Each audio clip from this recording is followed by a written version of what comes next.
വിജയ് ചിത്രം ജനനായകന് US certificate നൽകാനുള്ള കോടതിയുടെ തീരുമാനം വന്നതിന് തൊട്ടു പിന്നാലെ തന്നെ മറ്റൊരു പുതിയ നീക്കം കൂടി ഉണ്ടായിരിക്കുന്നു. അതായത് ജനനായകന്റെ റിലീസ് ഇനിയും വൈകും എന്ന് വേണം നമ്മൾ കരുതാൻ. കാരണം UA സർട്ടിഫിക്കറ്റ് നൽകാനുള്ള വിധിക്കെതിരെ അപ്പീൽ നൽകാൻ സെൻസർ ബോർഡ് തീരുമാനിച്ചിരിക്കുന്നു. അതിന് അനുമതി നൽകിയിരിക്കുന്നു ചീഫ് ജസ്റ്റിസ്. മനേഷ് മൂർത്തി വിവരങ്ങളുമായുണ്ട് ചെന്നൈയിൽ നിന്ന്. മനേഷ്, സെൻസർ ബോർഡ് വിടാൻ ഒരുക്കമില്ല എന്നാണല്ലോ മനസ്സിലാക്കേണ്ടത്. കാരണം സെൻസർ ബോർഡിലെ തന്നെ ഒരു അംഗമാണ് പരാതിപ്പെട്ടത്. അതിനെ കോടതി ചോദ്യം ചെയ്തിട്ടുണ്ട്. ഇത് തെറ്റായ കീഴ്വഴക്കം ഉണ്ടാക്കുമെന്ന പരാമർശം കോടതി നടത്തിയിട്ടുണ്ട്. UA സർട്ടിഫിക്കറ്റ് നൽകി ഈ ചിത്രത്തിന്റെ റിലീസിന് കോടതി അനുമതി നൽകിയിരുന്നു. അതിനെതിരെ അപ്പീൽ നൽകാനുള്ള തീരുമാനം ഉണ്ടായിരിക്കും. എന്താണ് വിശദാംശങ്ങൾ? ജനനായകന്റെ നിയമ പോരാട്ടം എന്തായാലും അവസാനിക്കുന്നില്ല എന്നുള്ളതാണ് ഏറ്റവും പ്രധാനമായി പറയേണ്ട ഒരു കാര്യം. വളരെ വേഗത്തിൽ റിലീസിംഗ് ഇനി ഉണ്ടാകുമോ എന്ന കാര്യത്തിലും തർക്കമുണ്ട്. കാരണം ഇനിയിപ്പോൾ മറ്റൊരു ബെഞ്ചിലേക്ക് കേസ് പോകണം. അതിനുശേഷമായിരിക്കും അതിൽ വാദങ്ങൾ കേൾക്കണം. അത്തരം ഉള്ള പ്രൊസീഡിംഗ്സ് എല്ലാം തന്നെ ഇനി എന്തായാലും ബാക്കിയുണ്ട്.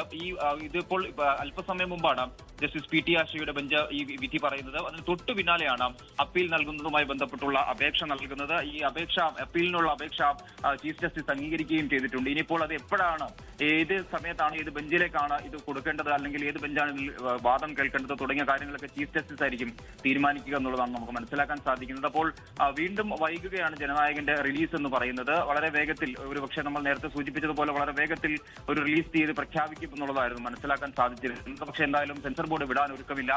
അവർ പറയുന്ന പ്രധാനപ്പെട്ട കാര്യം എന്ന് പറയുന്നത് സെൻസർ ബോർഡ് എന്ന് പറയുന്നത് സ്റ്റാറ്റ്യൂട്ടറി ബോഡിയാണ്.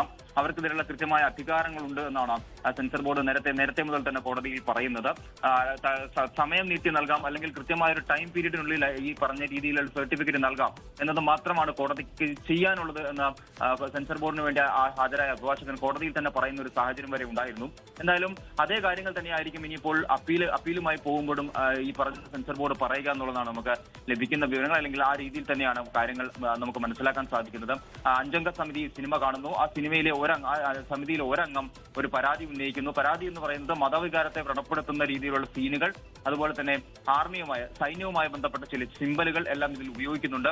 ഇതെല്ലാം കൃത്യമായി വെരിഫൈ ചെയ്തതിനു ശേഷം മാത്രമേ, അല്ലെങ്കിൽ ഇതെല്ലാം നോക്കി കണ്ടതിന് ശേഷം മാത്രമേ ചിത്രം റിലീസ് ചെയ്യാൻ പറ്റുകയുള്ളൂ എന്നുള്ളതാണ് ഈ പറഞ്ഞ റിവ്യൂ കമ്മിറ്റിക്ക് വിട്ടുകൊണ്ടുള്ള ഒരു നിർദ്ദേശത്തിൽ സെൻസർ ബോർഡിന്റെ ചെയർപേഴ്സൺ പറയുന്നത്.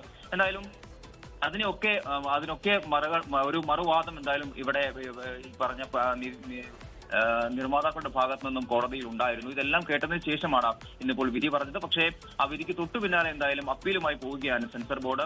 അത് വളരെ വേഗത്തിലുള്ള റിലീസിനെ തടയിടും എന്ന കാര്യത്തിൽ തർക്കമില്ല. കാരണം ഇനിയും ചില പ്രൊസീഡിംഗ്സ് എല്ലാം തന്നെ ബാക്കിയാണ്. കാരണം തിയേറ്ററുകളിലെല്ലാം തന്നെ ഇനിയിപ്പോൾ പ്രീ ബുക്കിംഗ് എടുക്കണം. അങ്ങനെയുള്ള കാര്യങ്ങളെല്ലാം തന്നെ ബാക്കിയുണ്ട്.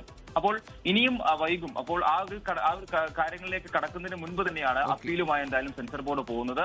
സെൻസർ ബോർഡ് എന്തായാലും ഇതിന്റെ ഈ വളരെ വേഗത്തിൽ ഒരു റിലീസ് അല്ലെങ്കിൽ സർട്ടിഫിക്കറ്റ് നൽകുക എന്നൊരു നടപടിയിലേക്ക് എന്തായാലും സെൻസർ ബോർഡ് കടക്കുന്നില്ല എന്ന് തന്നെയാണ് നമുക്ക് മനസ്സിലാക്കാൻ. ഏതായാലും ജനനായകന്റെ റിലീസ് വൈകും. വിജയ് ആരാധകരുടെ കാത്തിരിപ്പ് ഇനിയും നീളും എന്ന് വേണം നമ്മൾ മനസ്സിലാക്കാൻ. കാരണം ഇപ്പോൾ കോടതിയുടെ തീരുമാനമുണ്ടായ ശേഷവും വീണ്ടും അപ്പീൽ നൽകി മേൽക്കോടതിയെ സമീപിക്കാനുള്ള തീരുമാനമാണ് ഇപ്പോൾ സെൻസർ ബോർഡിന്റെ ഭാഗത്തുനിന്നുണ്ടായിരിക്കുന്നത്. അതിന്റെ വിശദാംശങ്ങളായിരുന്നു മനീഷ് മൂർത്തി നൽകിയത്.